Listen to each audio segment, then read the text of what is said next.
Yes. Udah. Okay, check 1, 2, 3. Does my voice sound clear in all participant device? If it yes, you can give me thumb up reaction through meeting or give thumb up emoji in the comment section below. As a reminder, I want to remind all of the participants to change your Zoom name account using format country abbreviation underscore participant name. And then we remind all of the participants to turn off the microphone during the event, except there is something on purpose. Okay, thank you. So we will start the today's activity. Assalamualaikum warahmatullahi wabarakatuh. May peace be upon us all. Om Swastiastu, greeting of virtue, Nano Buddhaya. Good morning, afternoon, and also night for the speaker, moderator, committee, and also both the international and national student participant of this sixth summer course held by Agricultural Technology Universitas Gajah Mada. I would like to extend our warm welcome to all the participants to the sixth day of sixth summer course, Adaptive Technology for Sustainable Agroindustrial Sector in a Response to Climate Change, which is organized by the Faculty of Agricultural Technology, Universitas Gajah Mada.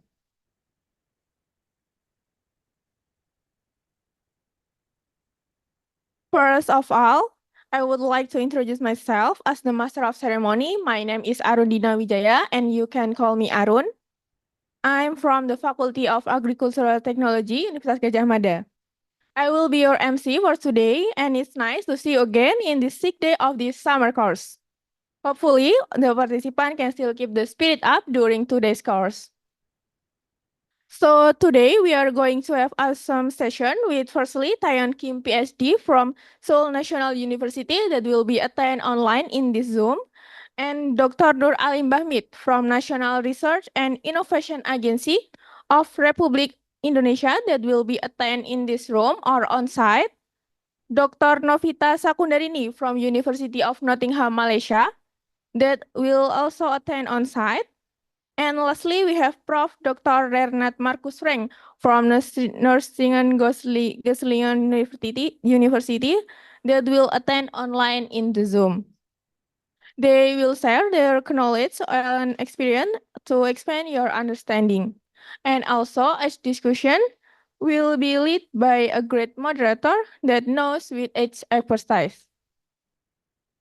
Moves in the first session. The topic is about international agricultural development and cooperation from Korea's perspective by Taeyoon Kim, Ph.D. from Seoul National University. Taeyoon Kim is already joining us via Zoom meeting, and this session will be led by our moderator, a lecturer from Department of Agroindustrial Technology, Mr. Cynthia Putri Padita, MIC. Let me introduce our moderator for this session by reading moderator CV for all of you. She pursued her bachelor degree majoring in agroindustrial technology in Universitas Gajah Mada, and then her master degree majoring in agroindustrial technology management in Kasetsart University, Thailand. One of her publications is utilizing an intervention forecasting approach to improve river container demand forecasting accuracy, a case study in Indonesia. Her research focus is in agroindustrial production system engineering.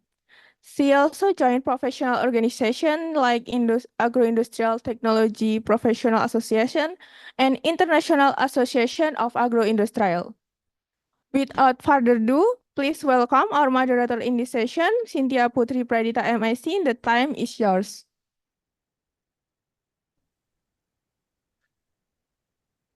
Okay, hello. Good morning, everyone. Good morning. Okay, previously, thank you for Master Ceremony for introducing me. Good morning, Mr. I'm sorry, how I call you? Kim Taeyoon or Taeyoon Kim? Mostly in Korean, they tend to call me Kim Taeyoon. Oh, okay. Or Good morning. Good morning, Mr. Kim. Okay. Before we begin, I'm Cynthia, and I will be the moderator today, especially for this section. And I would like to introduce you as a speaker. Please help me to show the CV. Okay.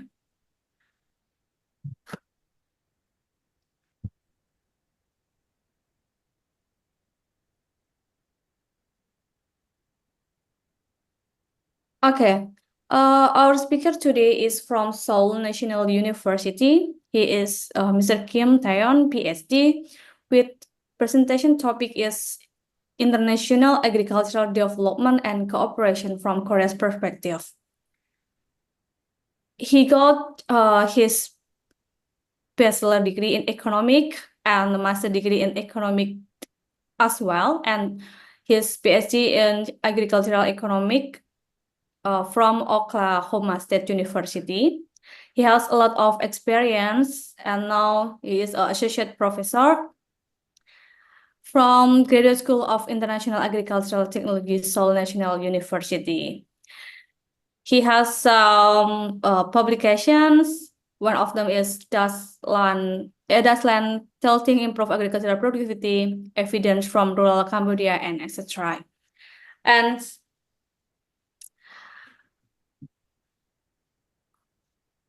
okay, before we start the sections, I will inform you that because I become the moderator from online, so please, everyone is every participant is allowed to asking the questions. Online participant, please write your questions in the chat box from your Zoom meeting. And on-set participants, please asking directly during the discussion time by raise your hand. And please, for the master ceremony, help me to recognize question from the participants. And Mr. Kim, the duration is 70 minutes for presentation and 35 minutes for discussion. But actually, if you are finished before the duration is okay as well. Okay. Without further ado, I would like to invite our speaker to start the presentations. Oh. Are you ready, sir? Moderator, Yes. before we start the session, where everybody is out of their place, I don't know the rule for our class. Mostly in our university, the participants should open their Zoom video so that we can see each other. Okay. It's not allowed for this session? No, I'm just asking. Yes, actually that is the rule, but we are apologies because maybe some of them is still on the way, or some of them is still in the how can I say, we have different 2 hours, so some of them maybe Okay. it's not prepared yet. But for all of participants, if you can open your camera, please, you can open your camera now. Okay. Okay. Is that okay, Mr. Kim? Yeah, okay. So that so I like to make sure that everybody can listen so that we can communicate each other. Yes, we Okay. can listen to you. We can hear you. Okay. Thank you, Mr. Jinsia. I like to share my presentation file. I think okay.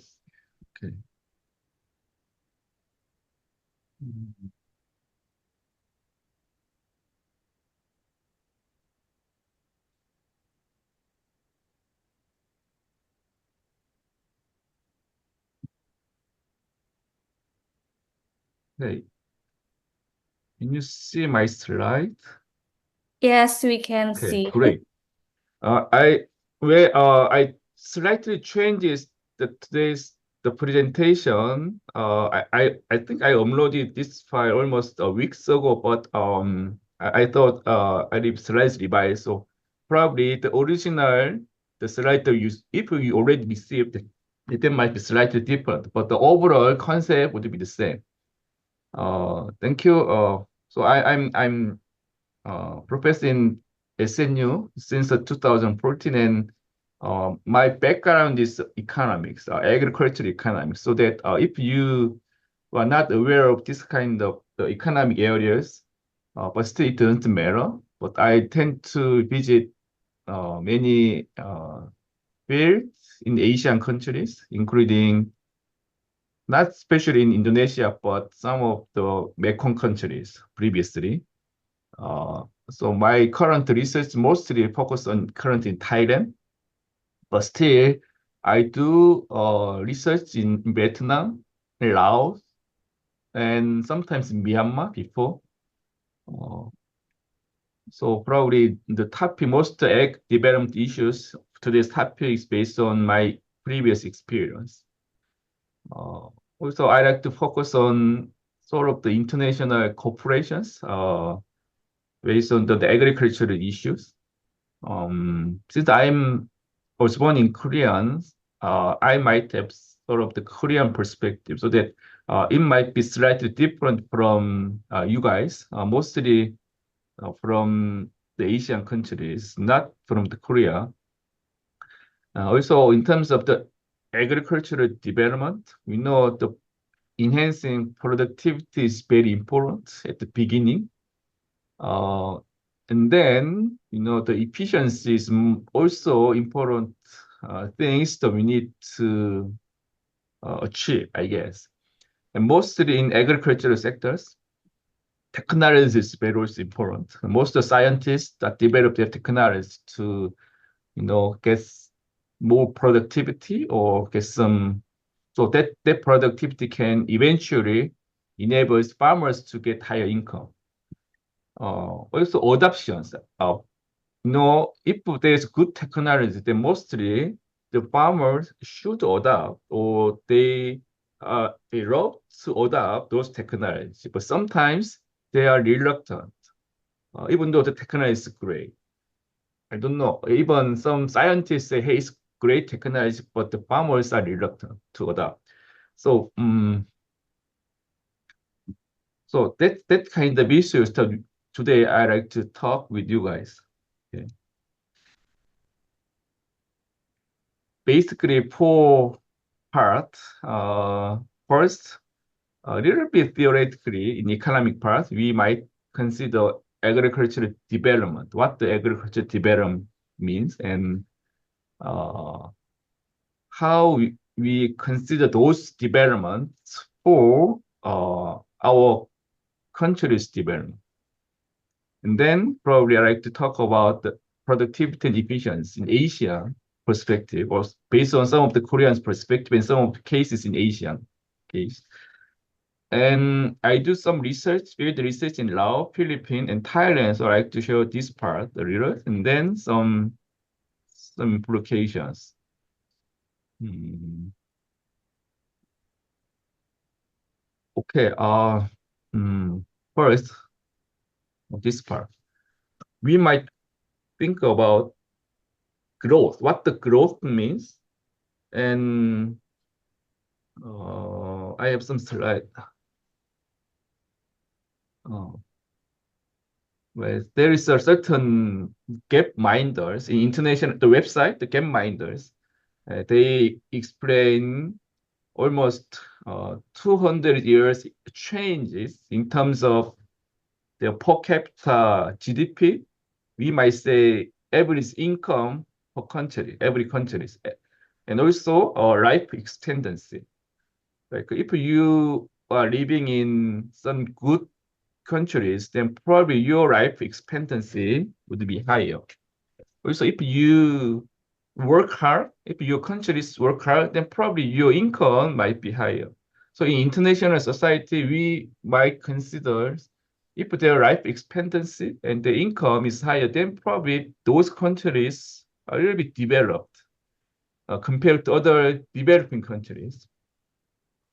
So we can see this kind of situations in the world in like we have small video clip in 4 minutes. So I like to share this part first so that uh,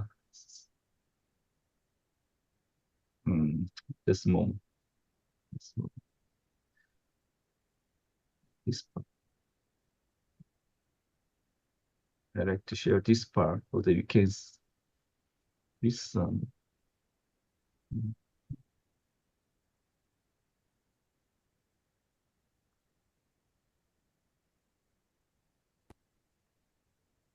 Can you see the different slide? Yes, we can see in there. Okay. Also, I turn on. Please let me make sure that the sound is also there. 100 Okay. years that changed the world. A Gapminder Do you have sounds together? Yeah, Okay. yeah, there. Okay, try. video with Hans Rosling. It was the last 200 years that changed the world. I will show you in Gapminder world here the situation 1809. Each bubble is a country. The size show the population and the color show the continent. The brown here is West Europe, and you can see from the map for the rest. This axis shows health, life expectancy at birth from 30 years to 80 years. And this axis shows income per person in dollar adjusted for inflation and for purchasing power. 200 years ago, all countries of the world had a life expectancy less than 40 years and had an income less than $3,000. Now I start the world, and you can see that the countries with good statistics, they are jumping up and down. There were famine years, there were better years, and West Europe and North America in industrialization started to grow the economy, but health didn't get much better.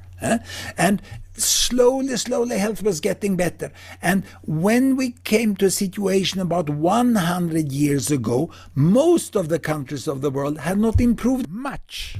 It was only this part of the world that was getting richer and eventually healthier and healthier. And between the First and the Second World War, you can see that the difference between the richest and the poorest in the world is just increasing. It was after the Second World War that most of the countries started to change. The green Arab countries here get richer and richer. China here is getting healthier and healthier. Now economic growth starts in China also. And the Arab countries, the green ones, they get healthier. And here we are today. We have a continuous world from high-income countries with long life expectancy to low-income countries with very low life expectancy. But all countries of the world today has more than, or are estimated to have more than 40 years of life expectancy. And all does not have more than $3,000 per capita. So it means that the world has become healthier and richer, but the difference still is enormous between the richest country and the poorest country. And there are also very big differences within countries, which we cannot show here. But to show how the change came about in a different way, I would like to compare two countries here. I will go back to 200 years ago here, 1809, and I would like to compare the United States with China. Look, 200 years ago, the economy was growing in the United States, whereas it was declining in China, that was dominated by foreign powers. Then health started to improve in the United States, but nothing happened in China. And in fact, it was not until modern China emerged here, 1950, that China really started to improve. That was, of course, the Great Leap Forward. That was what Mao Zedong called it. In fact, it meant a leap downwards. But eventually China got a better health and then started with a fast economic growth and is catching up with the United States. And today, the world looks like this. Some call it a flat world. It's not really flat. But what's meant with that expression is that the middle-income countries here, also called emerging economy, they have now a relatively good health, basic education for all, and some have very good education, are very capable, and they can compete with the high-income country in a completely new way, which we especially see now during the financial downturn, and in 2009, the income will fall in most of the high-income countries. It will be a very tough period for the low-income countries. Perhaps those will be worst hit by the financial downturn, whereas the middle-income countries continue to have economic growth, and the gap between the richest and those in the middle, that will probably shrink quite fast during the next 3 years. Now, you can look at the details of each countries in Gapminder World on our webpage. Okay, you already see this page. There's an online website. We can find this one. Okay. I'll share that website with you first. So there's website that indicate the life expectancy as well as the GDP per capita. You know, GDP per capita means the average income for every countries. And here the red color indicate the Asian countries. The size for the circle is like, based on the populations. So probably China's population is the biggest. Recently, India's population is biggest.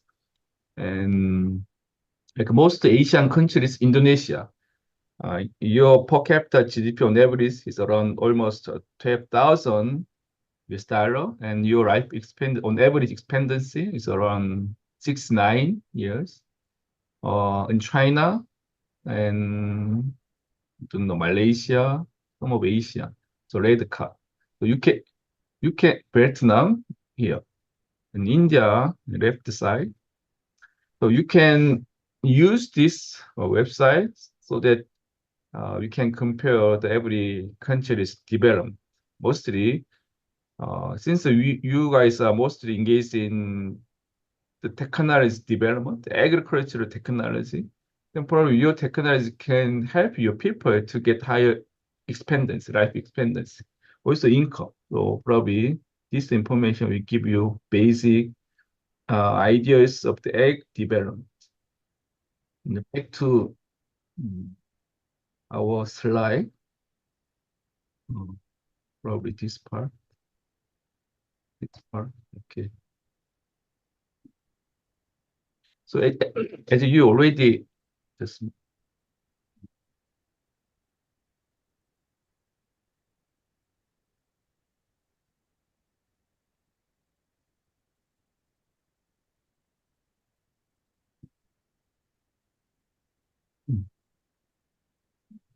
let's see you. Yes, we see in the black rectangle from your screen. Okay, so you already understand the most Asian countries, they are kind of the middle, not so high, not so very low compared to some of the African countries. But some of the Asian countries, like in Japan, they already developed almost in 1960 and 17. And recently, China's developed great, and also some of the Asian countries. So there's a gap. But I just considered also rural populations, a percent of the total in Asia, and also their GDP per capita between 1960 and 2022. Like most Asian countries, they are colonized before 1950, 1945 or something. So probably our Asian development, that development probably started almost 1950, but the data that you have is starting 1960. Most of the data comes from FAO, or some of data comes from World Bank. And probably most of the countries, they have their own data, their statistic department, and they provide those information to the international organizations. I just used the data from FAO and World Bank. Like in 1960s, when you look at the graph, the vertical line indicate the percent of total. So if that percentage 100%. Everybody living in rural areas. And in China, probably around 80%. Indonesia, Thailand, Vietnam, also Korea, above the 60%, 70%. But in Japan at that time, 40% of people are staying in rural areas. But in 2022, what happened? Japan, around 8% of people are staying in rural areas, but their per capita GDP is around 30,000 US dollars, 34,000 US dollars per capita income, average person. Korea, the rural population is about 18.6% in 2022. The per capita income is 32,000 US dollar. But for China, on average, their income per capita income is 12,720 US dollar per person. Rural population is around 36.4%. What about some of the other Asian countries? Indonesia, 42% stay in rural areas with around 5,000 US dollar, and Thailand, 47% stay in rural areas, around 6,920 per capita income. So blah blah blah. So so if you look at this graph, then we might see most of people are fleeing from rural areas. Like at the beginning, most people stay in rural areas where agriculture is the biggest sector. However, as time goes by, people are leaving rural areas. That means they want to stay in urban areas. Most of the urban areas, the agriculture is not biggest industry. Like some of our factories or some of the office, not agriculture, but still ongoing issues, I guess. If we split some of the countries, like in Japan, Korea, Indonesia, and Thailand between 1960 and 2023, the vertical line indicate still the rural populations. You might consider the speed of the fleeing from rural farms, like for the Japan in 1960s. At the beginning, until 1975, the fleeing speed was a little bit higher.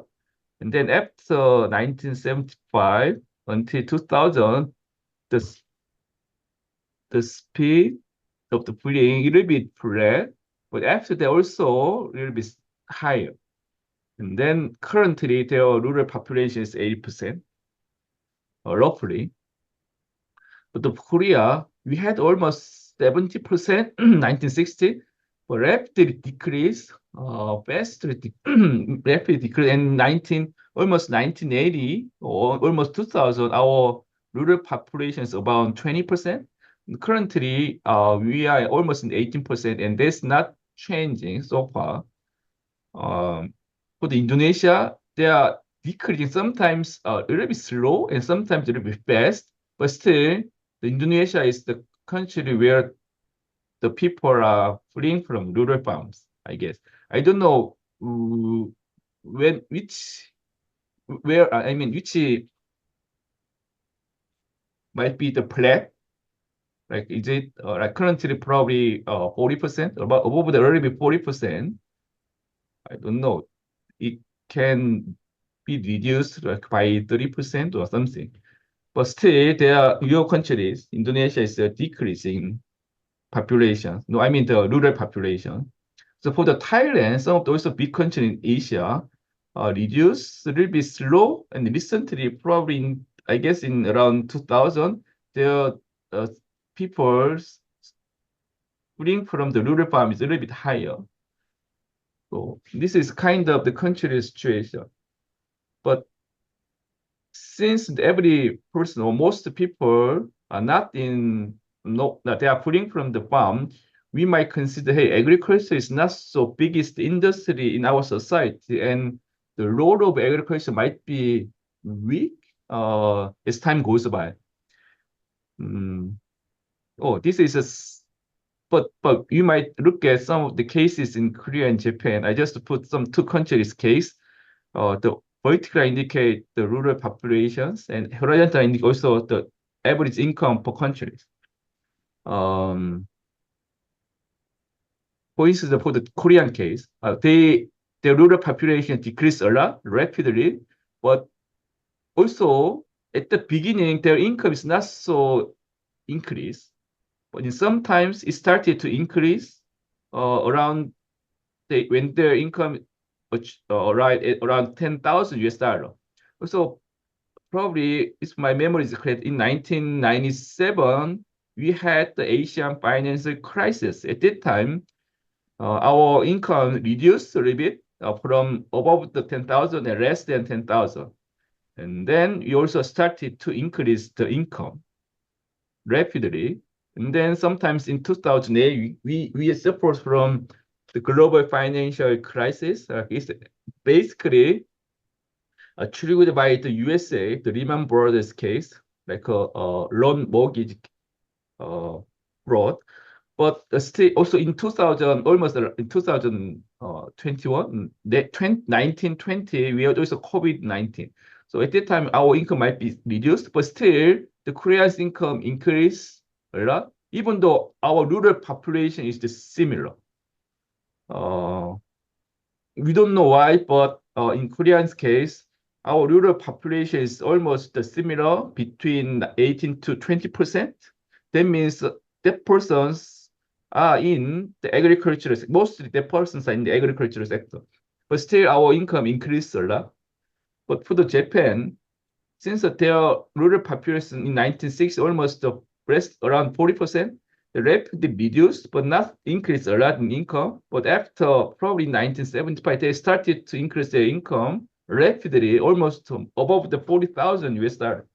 And then backwards, because of probably Asian finance crisis, back and forth, and also backs, and then now probably less than around 40,000. Also, their population is probably 8% rural population. So when we look at this case, like we consider the average income is very important for every countries. Also, life expectancy is also very important. But since the rural population less and less, then we might consider, hey, agriculture is not so important. But the Korean case, in our case, still our rural population is similar. We received a lot of income increase. That's the some of the things I might do emphasize on.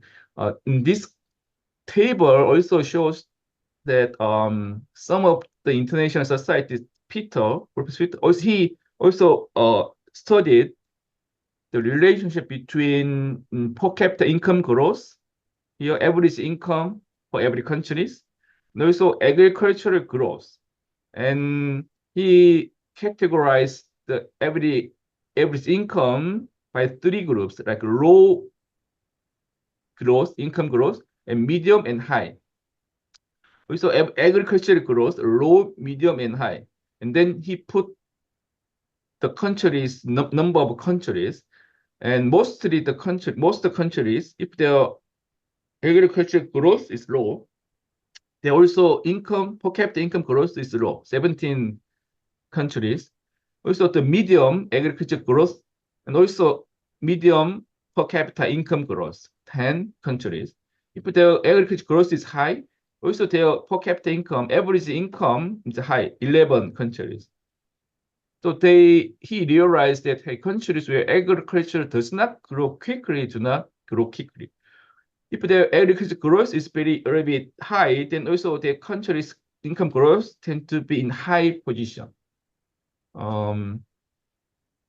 This information shows the correlations between agricultural growth rate and non-agricultural growth rate.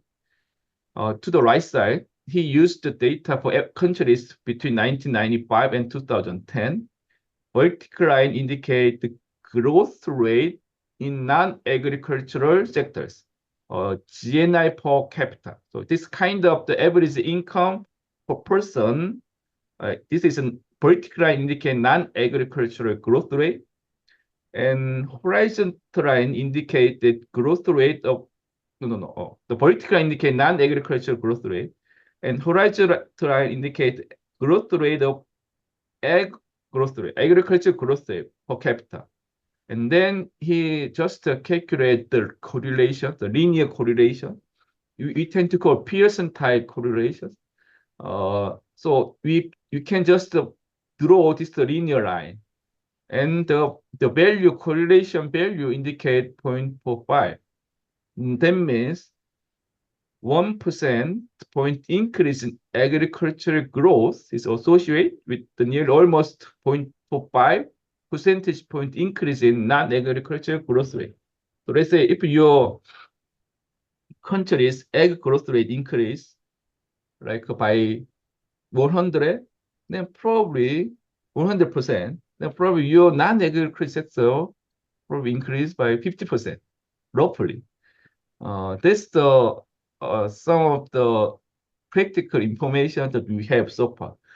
So even though the agriculture sectors reduce or people in agriculture sector reduce, then also the growth rate in agriculture is very important. Another case, this is the information from the USA agriculture and food values in 1994. They investigate the information of the farm value and also marketing value. The farm value means the value delivered to the farmers, contribute to the farmers. And the marketing value, that's kind of the other sectors, not in farmers. If you produce your agriculture product as a farmers, and then probably when the consumers, they tend to visit a restaurant, they can eat the food. If they buy $1 food, then probably 20% goes to farmers mostly, and the other 80% goes to other sectors like a labor cost for restaurant or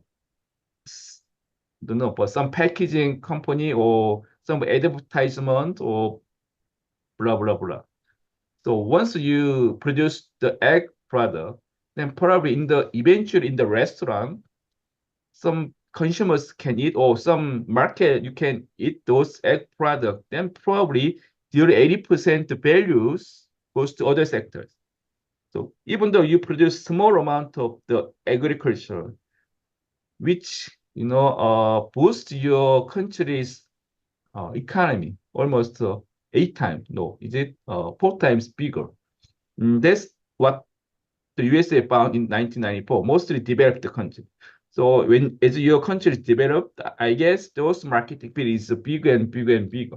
I don't know current your country situation, but mostly 20, even though you produce 20% of the value, then probably the other 80% goes to other sectors. So that's the sort of the agricultural contribution. It can be source of the labor for modern sectors. Like at the beginning, most people in rural areas, they are working in agricultural sector. And some farmers has a big land, some farmers do not, but most people are working there. But since they are fleeing from rural to the urban areas, they can work in modern sectors sometimes.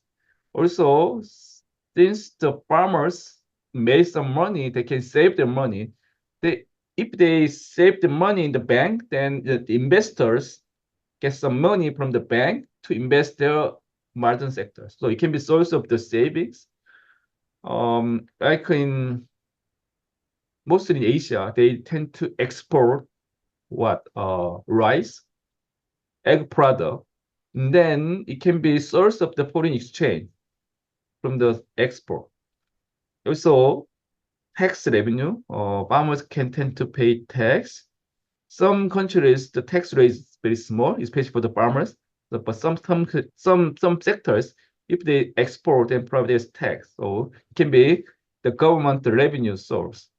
And since the farmers, most rural peoples are there, then they can buy the manufacturer's goods. So it can be good market for the manufacturer's goods and blah, blah, blah. So it contributes a lot to your society.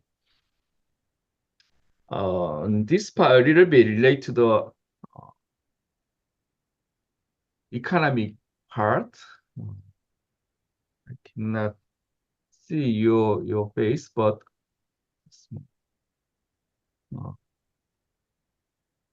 a vertical line indicate price. Here, the horizontal line indicate the food supply or agricultural supply. Mostly here S or MC is called, we tend to call supply function, supply response. Also a little bit vertical, a little bit, we tend to call inelastic in economic terms, but when you see the supply curve, a little bit steep, not the flat, steep. Based on this information, most agricultural sectors, the supply curve is like this. Then the interpretation of this one is like this.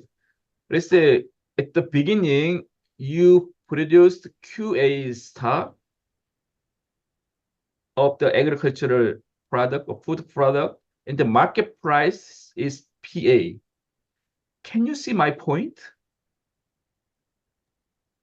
Yes, we can see. Okay, great. Point E is current equilibrium point. So that if you produce, like for instance, the rice, your rice price is point PA, and your rice production is QA star.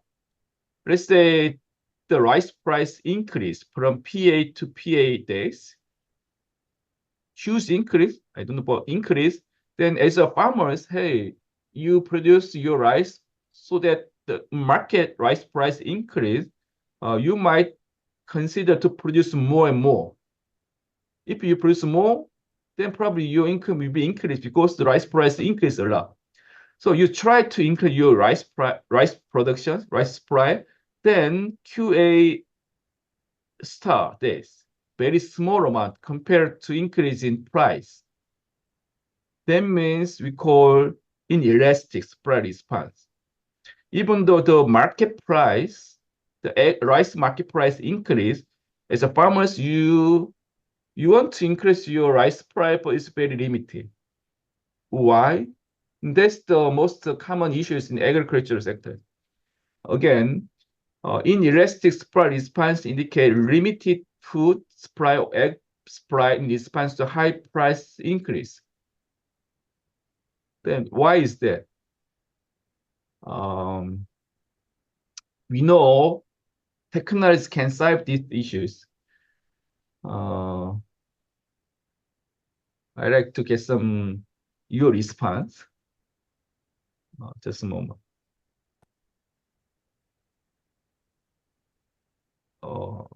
Okay.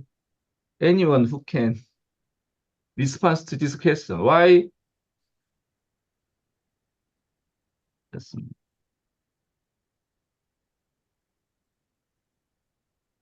If I share this file, then I cannot see your face. That's why I just a moment. So again, most of the agricultural supply response is a little bit elastic still. Even though the price increase, they cannot produce more.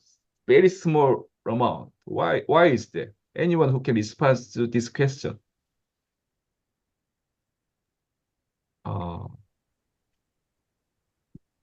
Please, anyone? Can you join the discussion? Yeah. Or maybe for So- the on-site participant.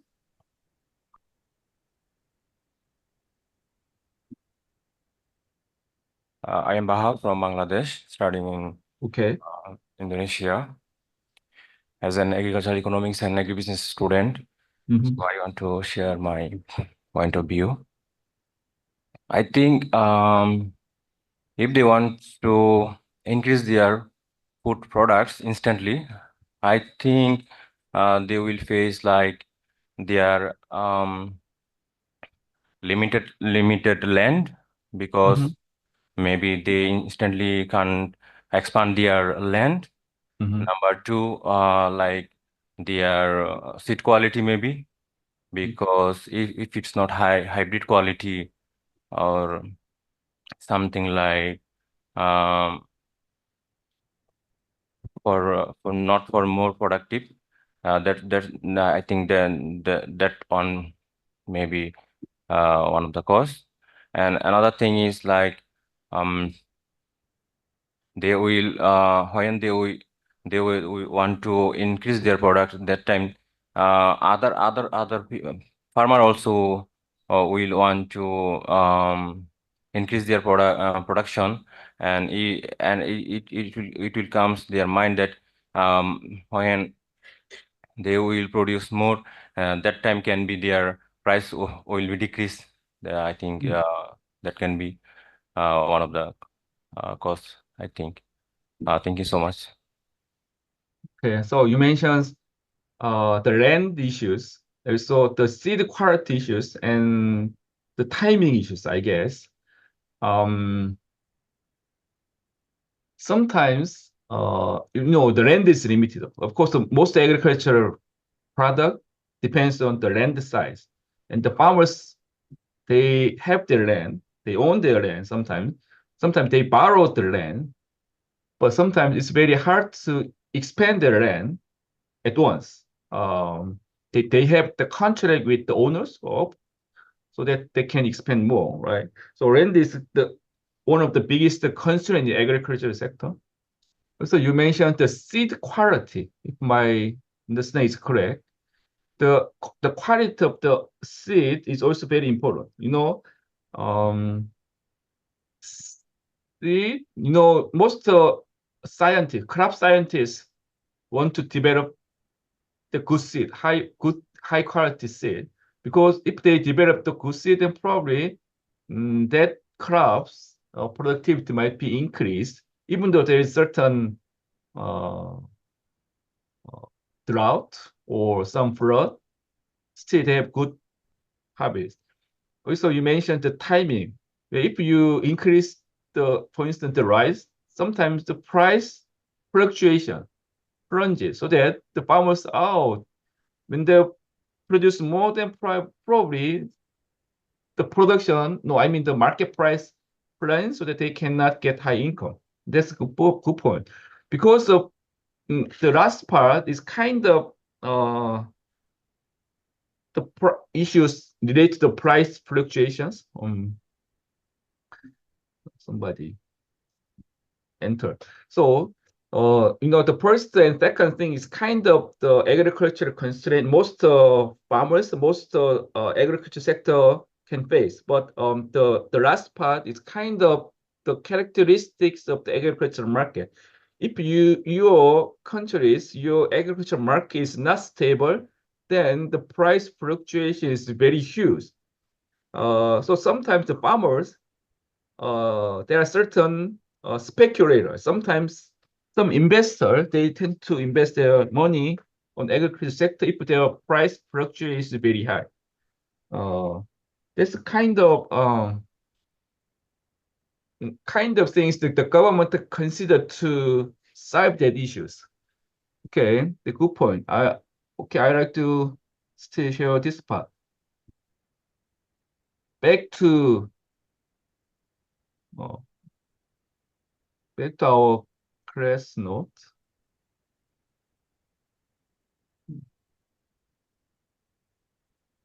Note.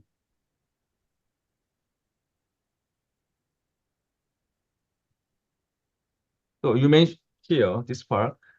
Okay, our spread enhancing or increasing our spread response is very important. But mostly our spread response depends on some of the constraint. Like mostly the farmers are very small. They have the limited access to land, especially if you produce the rice, then irrigated land is very important. Also, sometimes poor land quality, some technological limitations like lack of access to high productivity seed, just you mentioned, limited access to modern inputs like a fertilizer or something, and lack of cash to purchase input. Some farmers, they do not have enough money and they want to borrow money, but still they have limited access to the credit market. And sometimes in some areas, no insurance. Mostly in developing countries, there's no crop insurance. But developed countries, there are some countries they have the crop insurance so that they can help farmers. But mostly the crop insurance is not working even though in developing countries. So that the government supports some of the things to insurance market. Also labor constraint. Like sometimes the farmers do not have enough labor workers in rural areas because the people fleeing from rural part. So this kind of the constraint, because of this kind of constraint, it's very hard to increase the supply response. So most of the scientists, like you guys, the scientists studying in technology sectors, they want to release this part. Let's say you develop your technology, then you can increase or you can make a flatten the supply curve your previously you had a supply response in this step at the beginning.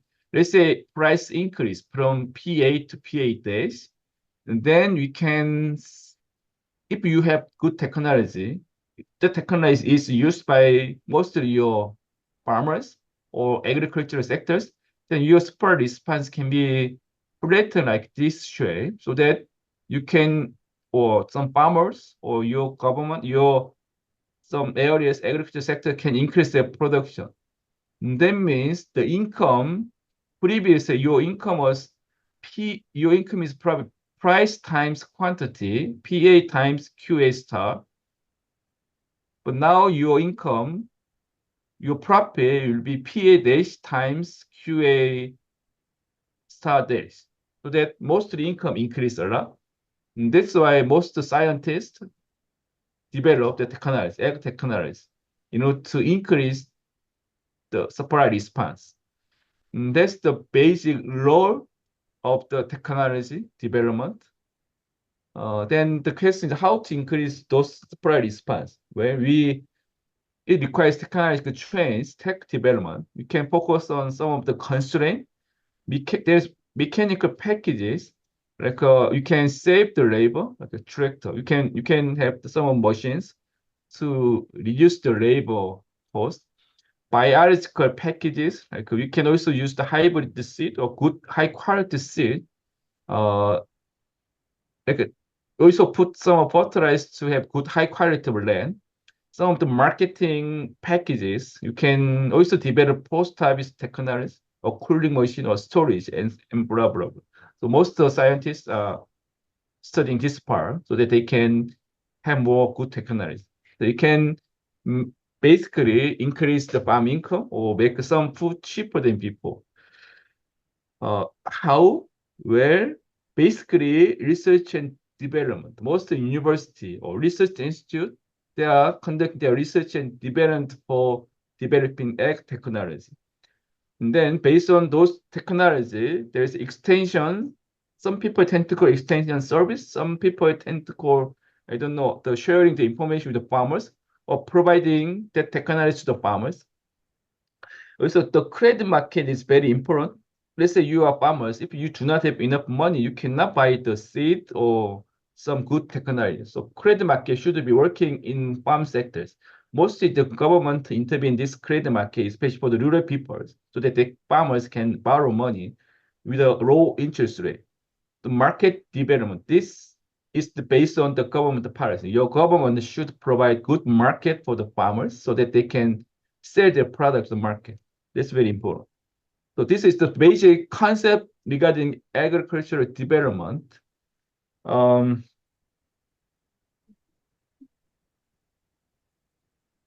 Okay, just a moment. Is it okay to continue, moderator? Yes, it's okay. Okay.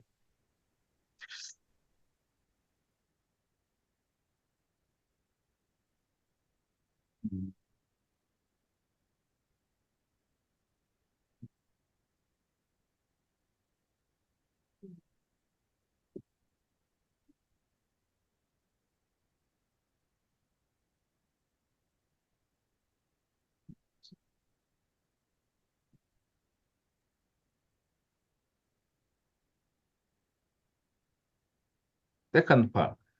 Now I like to focus on the productivity and efficiency in Asia. Also, some of the concept from based on the Korean case. At the beginning, mostly infrastructure is very important to enhance the productivity. Like mostly the land fragmentation is good. I mean, the critical issues at the beginning, so they tend to have the land consolidation so that everybody can, the land can be allocated to the person. And then some countries, like in Korea, the land, mostly agricultural land owned by the farmers by law, not by general persons. Most agricultural land should be owned by the farmers. That's the Korean law. But some of the country in Asia, like in Vietnam, the land owned by the government, the farmers can use those land. I don't know in Indonesia, probably land can be owned by farmers or some general person. Some countries, there's certain different regulations in terms of the land ownership, but still land consolidation is very important. And then if you produce the grain, staple crop, irrigation or enhanced infrastructure is very important. Because the most crop needs the water system and the fertilizer. It's also very important to enhance the high quality of the land and machine. Ag machine is very important, but sometimes it's so expensive and sometimes not working, or sometimes they cannot produce the machine by themselves. So, but still, those kind of infrastructure or regulation is very important at the beginning. And then the market is very important. If once you produce something, then you need to sell those products in the market. The market can be in farm areas, producing areas. Market can be in urban areas. So most consumers can buy like kind of the department store.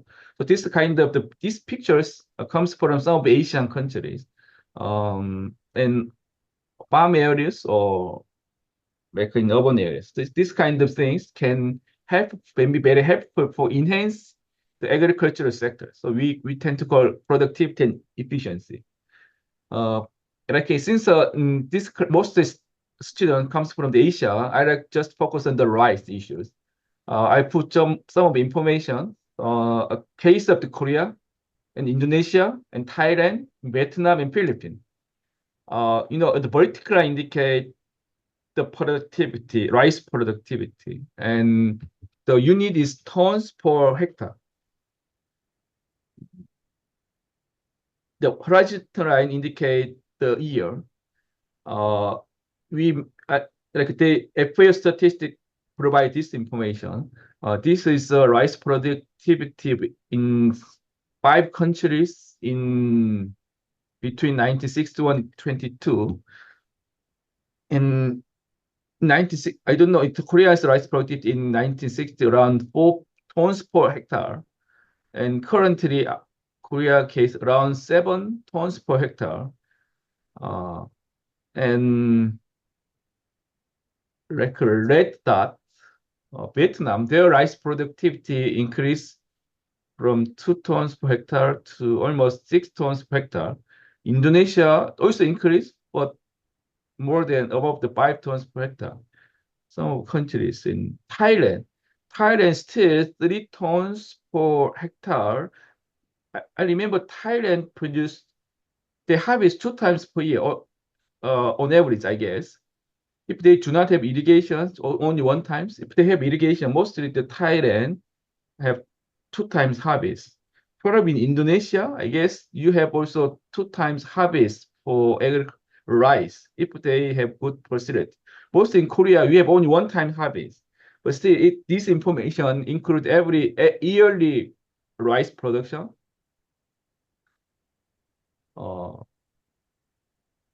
So why is that? Some countries, like their productivity increased a lot so fast, like in Vietnam. I think the Vietnam's rice productivity increased a lot compared to other countries. But still, I know the Thailand produces a lot of rice and they export a lot to the world market. But still, uh, just a moment.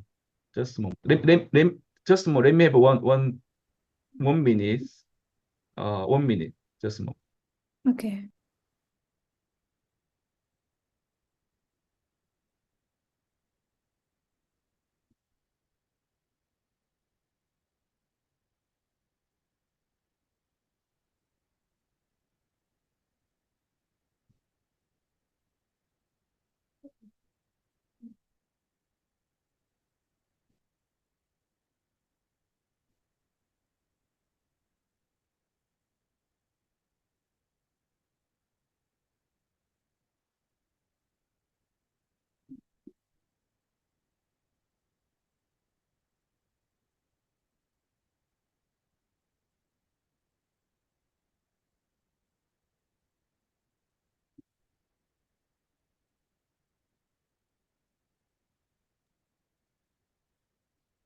Sorry about again. Which one? Just a moment.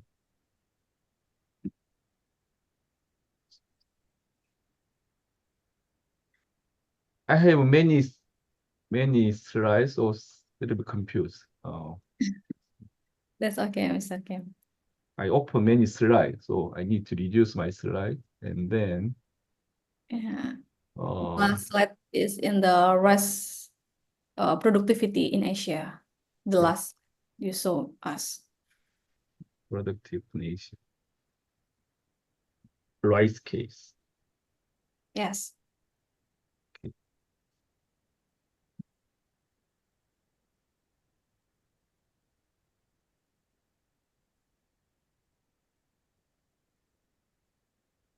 Yes. So some of countries their rice produce so fast. And also some countries, most in Southeast Asia, they tend to harvest 2 times, but still their rice productivity is not so high. I know some of the Latin America, some of the countries, their rice productivity per year is almost 10 tons per hectare, but still we are not so high. But in Korean case, now our rice supply exceed our rice consumption. So our country issue is, hey, the people tend to consume less rice. But some of the Asian countries, the rice consumption is increasing, but their productivity not so high. So why is that? I like to ask something. Anyone who comes from Thailand, Anyone? I think from the onset participant, some of them are from Thailand. Yes. okay, why your rice productivity is a little bit low compared to other neighboring countries? If you have any ideas, share, please.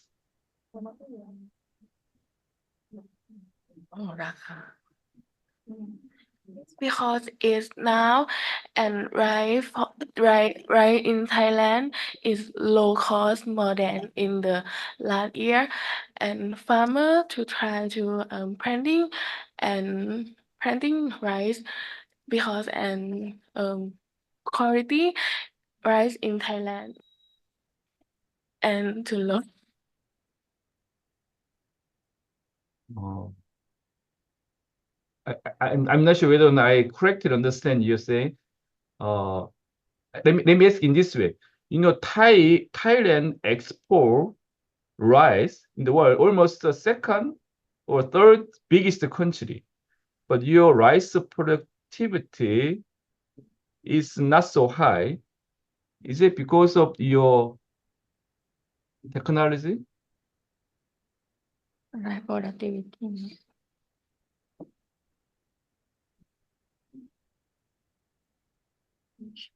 Excuse me, again, please. Uh-huh. Exactly. Oh, okay.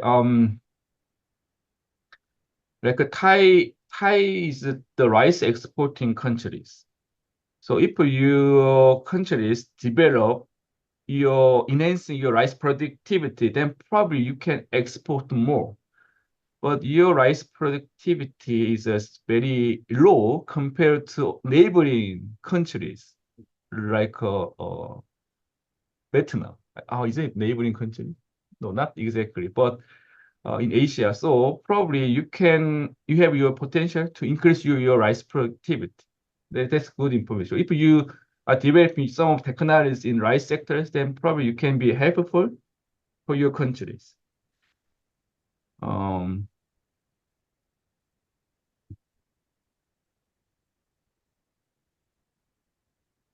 Um, because it's the last government in Thailand uh-huh. have a problem about rice, and in Thailand now have a own rice in stock to a lot of, and have make it and then make it have a low quality rice in Thailand. Because of your government regulation, you have low productivity in Thailand.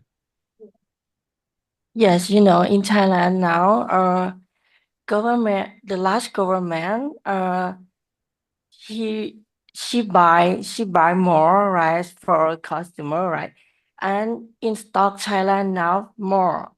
Uh, I'm not sure. Two last month, have a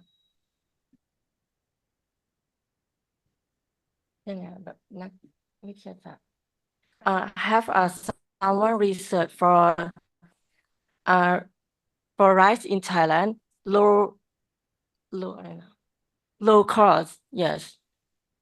Okay. So mainly because of your government policy.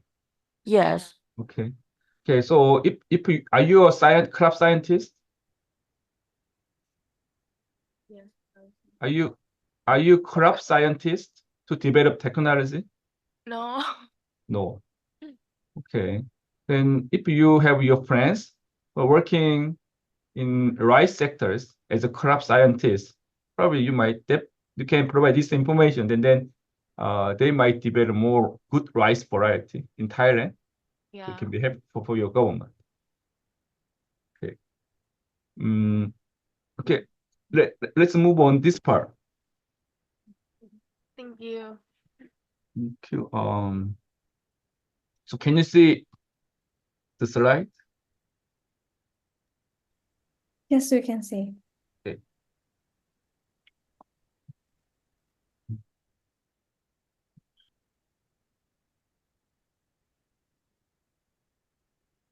Which slide can you see? The big one or small one?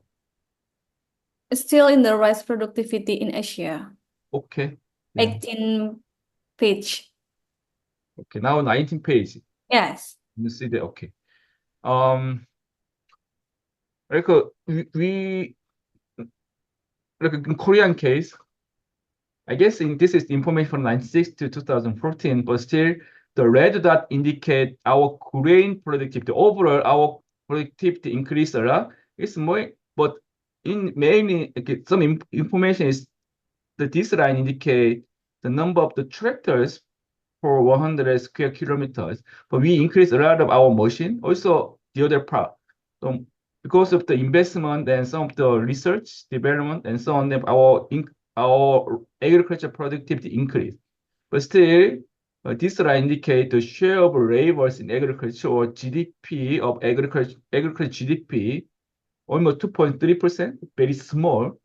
The workers in agriculture, people working for agriculture sector is very small, but still we achieve some of the high productivity in agriculture. This is Korean case.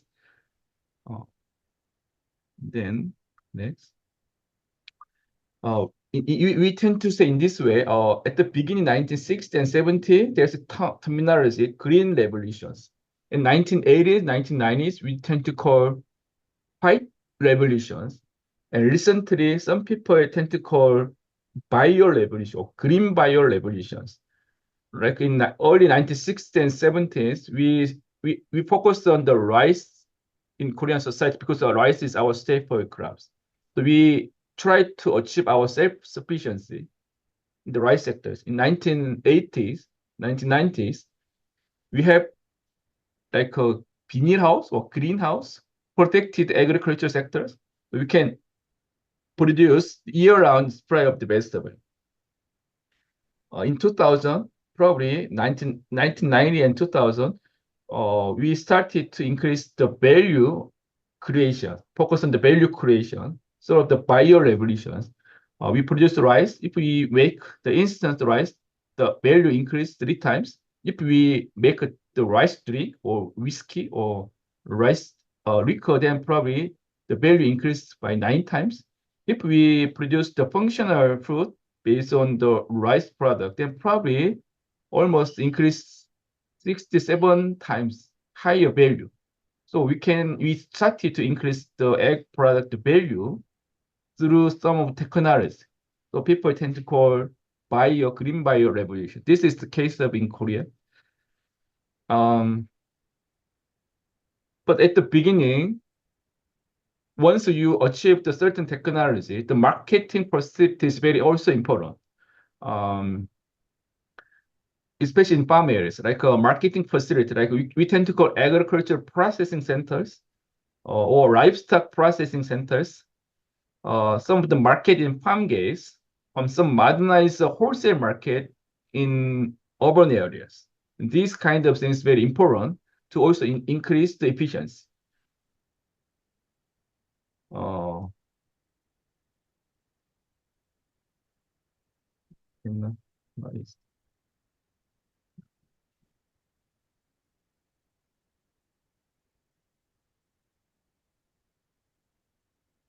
Okay. Some of the pictures that I have in our society, like most agriculture processing center includes this kind of packaging system, sorting system, storage, and transportation system. Also, they have the brand, local brand. Probably it might be similar to your areas, mostly but this facility is mostly in farm areas. And the market, you can have the modernized market or wholesale market, so that the whole product can be sold with a big volume, wholesale market. This kind of the market is very important for enhancing the efficiency. This information shows, like in Korean case, the farmers, they conduct the farmers, and then they ask the farmers, how do you sell your product?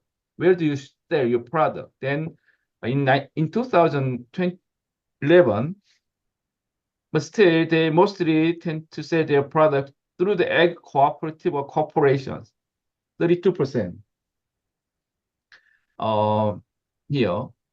And some farmers, they sell their product to the consumers directly, 20%. And some wholesale market or farm market, or also there's egg collectors. Most of the agriculture product in the farm areas, they have the collectors. But in 2021, mostly egg cooperatives, the corporations, and the directly selling to the consumers a little bit increase, and farm market also increase. The egg collectors decrease, and there's also the whole market a little bit decrease. Recently, because of the online market or some technology like internet, the farmers their selling channels, marketing channel directed to farmers, directed to consumers a little bit increase. So that's kind of the recent trend in Korean society. So this is kind of the other information. We realized that mostly the irrigation is very important to increase the rice productivity. So that's why we calculate the correlations between irrigation and rice productivity in Laos and Thailand, almost 0.96 or 0.94. That means if you increase the irrigations 1% point, that's related to the 0.96 rice productivity in Laos and 94 in Thailand. So kind of the good relations, very high.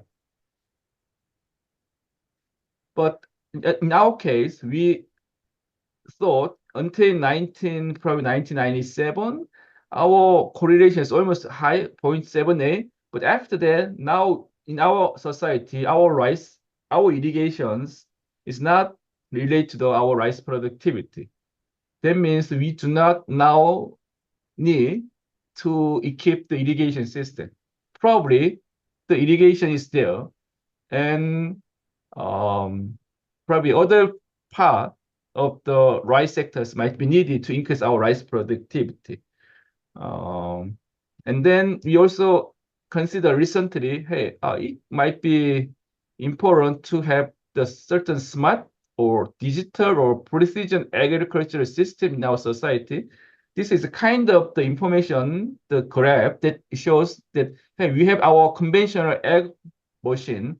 Also, we can use the AI or big data or mobile information. Then we tend to call smart agriculture or smart ag machines.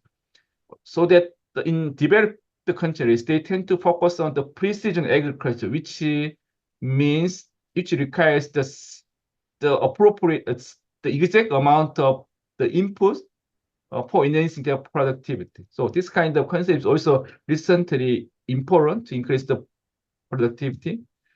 This graph shows some of the information of the smart greenhouse horticulture areas between 2013 to 2020. In 2013, they have the 345 hectares by farmers, and now 2020, almost 7,000 hectares.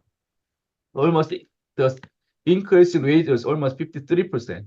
Also, the livestock areas, the farmers who joined the smart livestock system in 2014, 23 households, the current 2020 more than 5,000. So the farmers are now engaged in certain smart or digital agricultural sectors, to increase their productivity. One another example is the crop scientist. This is this is soybean case. Recently, the scientists started to develop GM technology, genetically modified technology or gene CRISPR technology to develop certain seed here. In this case, the soybean case, like the mostly in rice sectors, the government we have the good irrigation system, but the soybean, for instance, the soybean can be used for animal feed. Some people, we also consume the soybean as a consumers, but the livestock animal, they also consume the soybean paste, so that those soybean paste, the feed for the livestock is also very important in Korean society. Also, that soybean mostly we import. We import the soybean from the outside market. That soybean is mostly developed by the GM technology. Recently, our scientists developing the good drought-tolerant soybean. They conduct their research, and they are comparing the normal case treatment control and treatment group. Then they realize, hey, this kind of the drought-tolerant soybeans, the productivity is almost 30% higher than the general. So now it can be sold in the market so that they can use this one. They are also cooperating with some of the company in Latin America so that they can produce those soybean in Latin America countries. I don't know in your country case. This is some of the information of the research and development compared to their GDP. In Korean case, their R&D ratio is above the 3% to GDP, but most the Asian countries, less than 1%. I guess your government R&D investment to GDP is less than 1%, mostly in Asia. So it's very important for the government to increase the R&D so that the scientists can develop certain high technology so that they can increase or enhance the agricultural productivity. So now almost time. I have some of my research topics that I did during the last 7 years, and then I like to share the brief information. So I realized, hey, sometimes information is very important. There are kind of different informations. My main question was, hey, probably information can be helpful for farmers to increase their productivity or their income. So we categorize the information by production and marketing, and also among the production information, there are weather or farming technique or input. Or among the marketing, the intermediate trade information, crop sales, price information. So we consider those information in order to have the linkage between information and farm income. Some research in Laos in 2018, we conducted a survey in 2 villages in Laos, and we found sometimes the information like weather, farming, technique, trade, and price information are significant only in the dry season. Mostly in Laos, they have the dry and wet season. Also, some farmers produce their rice during the dry season, but some farmers not. But the information are a bit efficient in, they have effective in only dry season. And some traditional farmers, they have their informations. The traditional village leaders' information is very important for the society. Sometimes the quality of information might matter in wet season. Also, considering their pre-existing information is very important. That's the main finding in Laos. Also in Philippines, we also studied to measure their willingness to adopt the drought-tolerant rice variety. Also, the farmers participate in the program we call Farmers Field School. That's mainly developed by the FAO before. And we conducted a survey in farm areas, around 151 farmers, 76 participants, 75 non-participants. We realized that the participants of FOS program, they're more likely to adopt those variety by 9.9% on average compared to non-participant. Also, local farmers technicians is very effective in FFS program. And that's a basic summary in Philippines and Thailand. We have also research question on how social network can be very important to increase the farmers' decision on technology adoption. And we conduct a survey in central areas and northeast areas. Also social network means if you provide your information to another farmers, if you provide a lot of things, your social network is higher than others. That's kind of basic information. Also peer effect. If your neighboring farmers adopt certain technology, then probably you are more likely to adopt those technologies. That's called peer effect. So we also consider the peer effect. That's very important for farmers to adopt those technologies. Also, we realize there's price variations in Thailand, northeast areas and central areas. In northeast areas in Thailand, they do not have enough irrigation system, so that the rice price variation is so high compared to central province, which has more irrigation system. In that case, what happens? There's the things that our main finding is, hey, farm gate price varies depending on the market or something and region or irrigation system or variety. Also, reducing the price variation is very important. And information can be very helpful for farmers, especially the farmers can sell their product to the market with high price variations. Also, some network effects has impact of between 4 to 28% of the increase in rice technology adoption. And there is also peer effect, something in Thailand. Lastly, because of the time limit, I like to briefly share these things based on my research result. In Asia, most people in this course are from the Asia. Many fast developing countries or some of the developed countries. And our main focus is on enhancing egg productivity through technology adoption.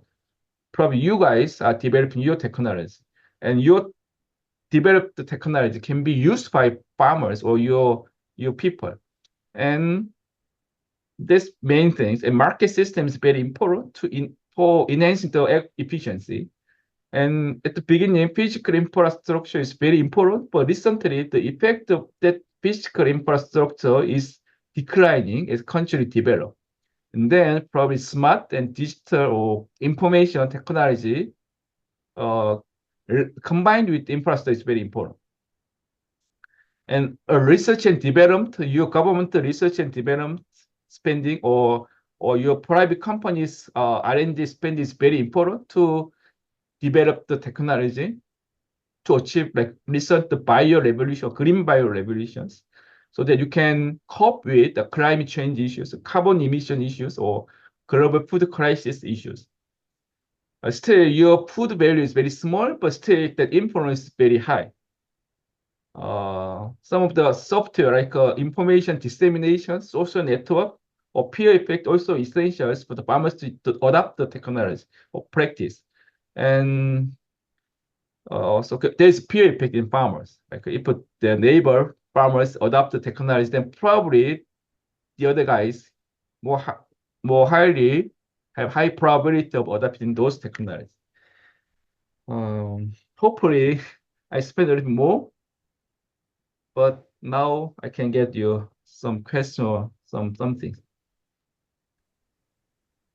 Okay. Are you finished for the presentation? Yes. Oh, okay. So, thank you, Mr. Kim. So we are moving to the discussion sections. This matter is very useful for us, especially for the summer course participant.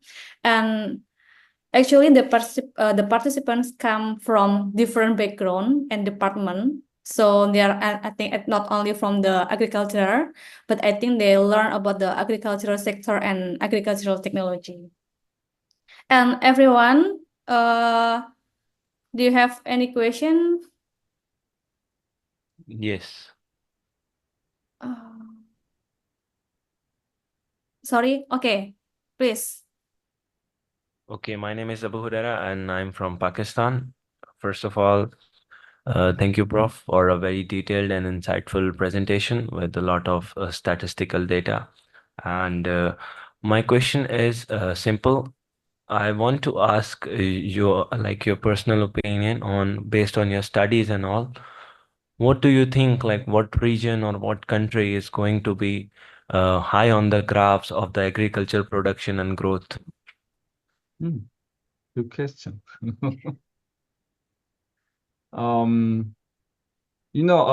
That case, like if I am scientist and I'm economics, so that as an economics perspective, let's say you invest certain money, then you can get some profit. So if that sector is profitable, then probably there are investors. If your farm sectors are profitable, then some people invest in your farm area so that you can get high productivity. If your farm sector is not profitable, then there's no invest. Then probably your productivity is not there. So main reason of the low productivity is a lack of the investment, mainly. But that investment comes from the profit of the sectors, agricultural sectors. Like in Korea, we have the profitable agricultural sectors, I guess. Some of sector is not profitable. If that sector is not profitable, but still that sector is needed, in our case, rice, then the government support the sectors so that they can get some basic amount of the food. I don't know whether or not my response is okay to you. Yeah, I understand, but like my question is like based on the technological practices and all integration of tech into the production of agriculture. So based on that, because it plays a huge role in the production. So if we take out the investment factor and it is all okay, then what practices if someone adapts to and then continues to it will gradually increase and will be on a high on graph. So according to that, I was asking.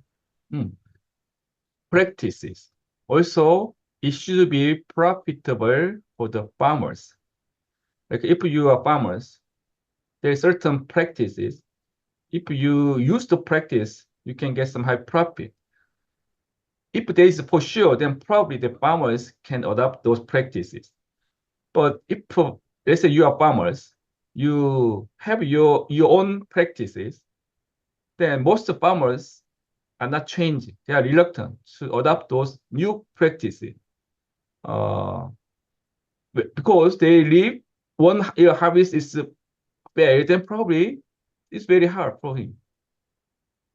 So you should have the good practices or profitable practices, and then you need to make sure that the farmers can use those one. If the farmers cannot use those practice, if that's a good practice, then probably your government intervene in that areas. If this not, then nothing.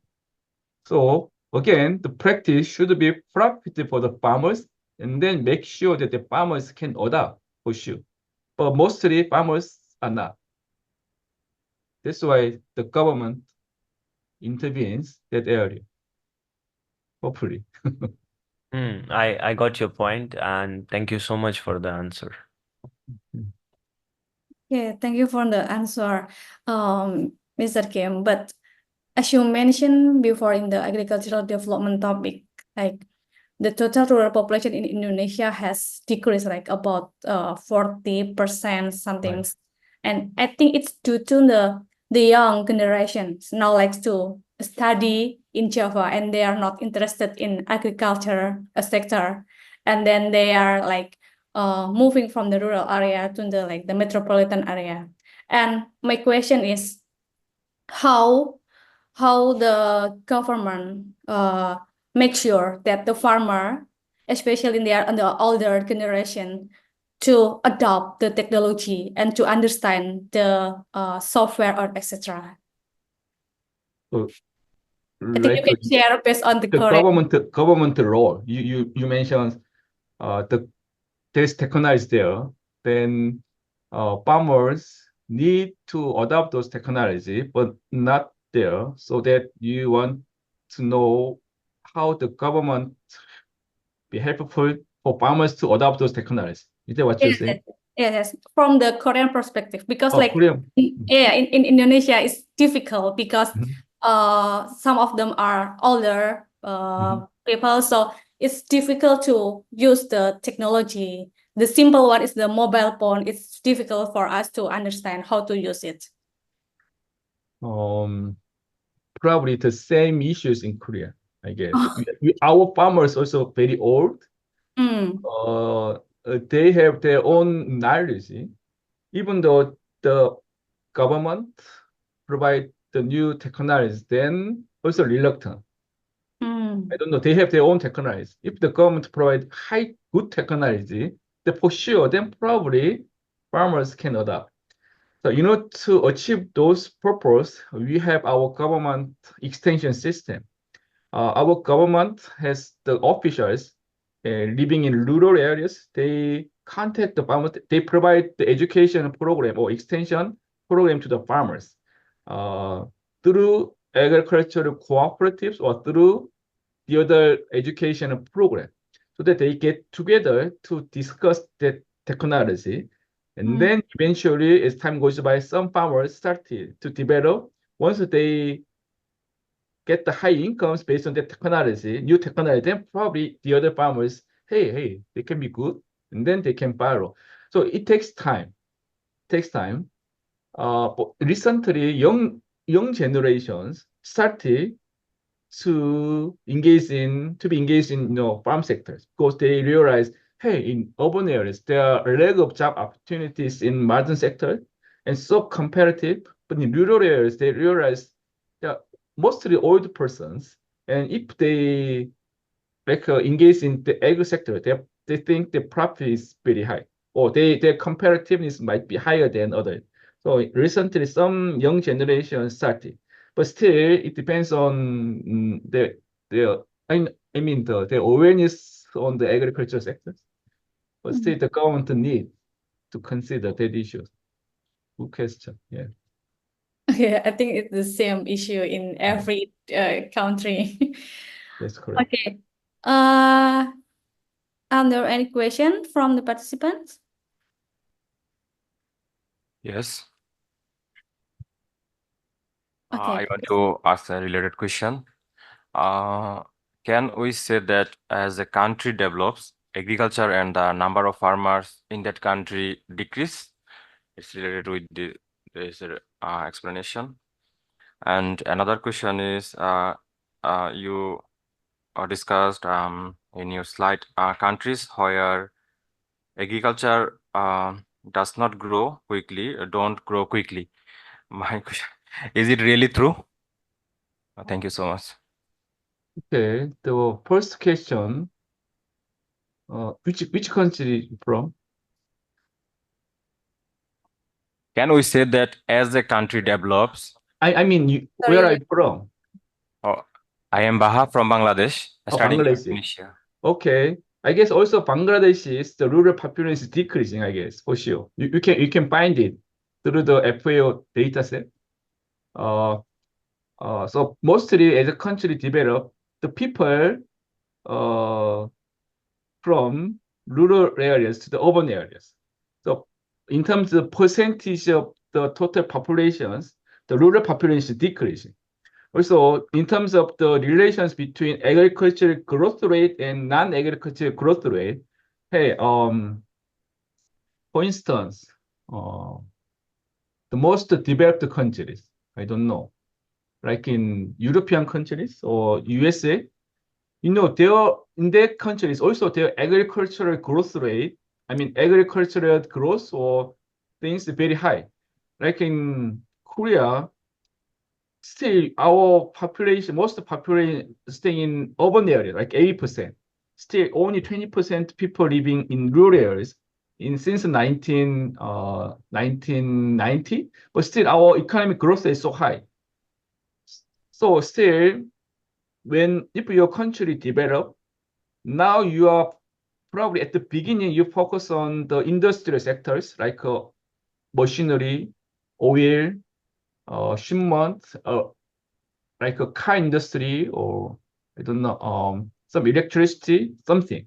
But still, you need food. You need to feed your people. Then also you need to develop your ag sectors so that sectors can provide good, high quality food to the other sectors.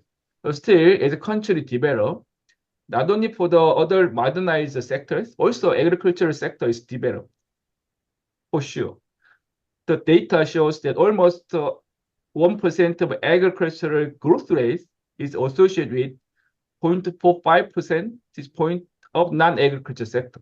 That means if your agricultural growth rate achieves like 2%, probably your non-agricultural sector will be increased by 1%. Blah blah blah. So this is the overall phenomenon in the world. We don't know the basic causations, but we say, hey, there are linear associations between two sectors overall. I don't know whether or not my response is okay to you. It's okay. Thank you so much. Okay, thank you. Are there any questions from the participants?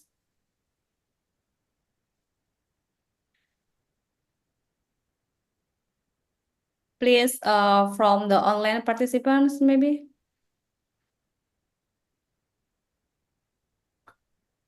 Okay, if not, I have question, Mr. Kim.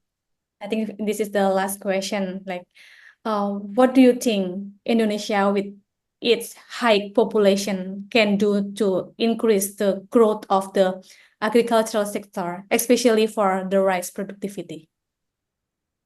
Of course, you have high populations and you also consume rice. Yes. Rice is also mostly the good food source in the Asian culture.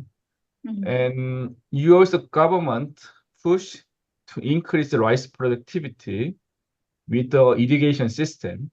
I had a chance to study your agriculture sectors, especially your new capital, Papena, with the Papenas, Nusantara areas. And I realized that you do not have enough plan for having the rice production in Nusantara area, so that the government want to establish the good system, the rice production system. So I studied that part and I realized, hey, in your countries, you have a lot of islands, so that your transportation cost is very high. Kind of the different situations compared to our country.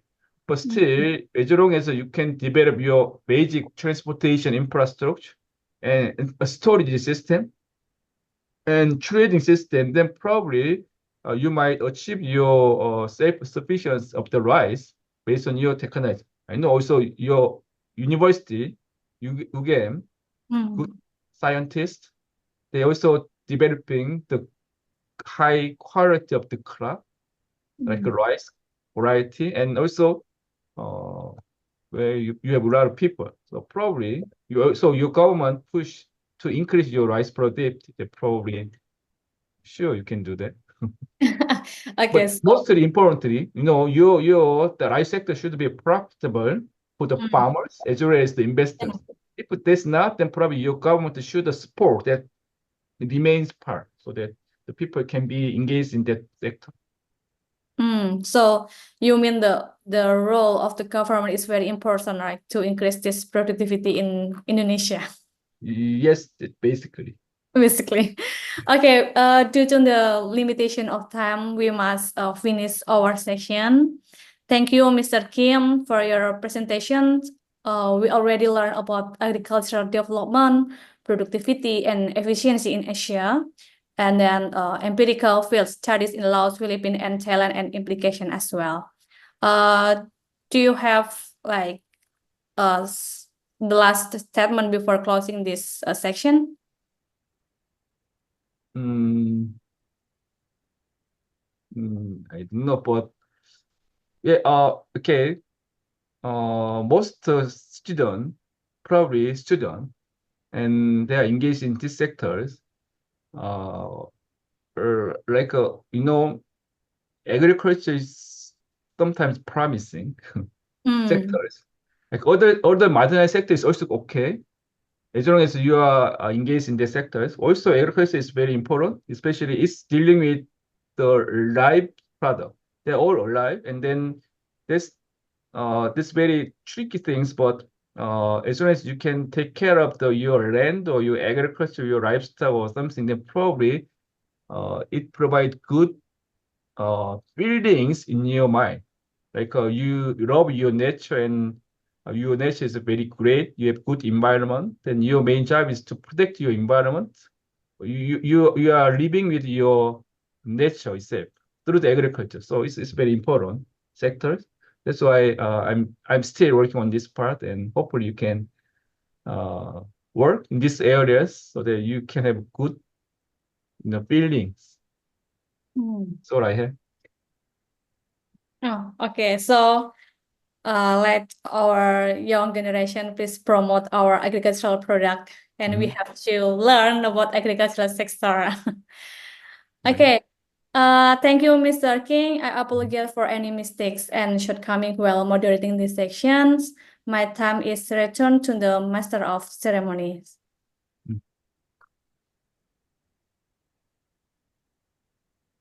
Okay, thank you so much to Taeyoon Kim, Ph.D. for being an insightful lecturer about international agricultural development and cooperation from Korea's perspective. And we would like to give this appreciation certificate that will be given symbolized by our moderator. Okay, as the representative of the Dean of the Faculty of Agricultural Technology, I presented the certificate to Mr. Kim Taeyoon or Taeyoon Kim, Ph.D. as the speaker of this section. Thank you very much. Thank you. Yeah, I hope you can join us for the next few collaboration opportunities. Thank you, Mr. Kim. Thank you. And also, we would like to thank Ms. Cynthia Putri Pradita MIC, who led the discussion before, and the certificate of appreciation will be given by the committee by symbolized. Okay, thank you. Thank you. May Thank you. we give applause for both?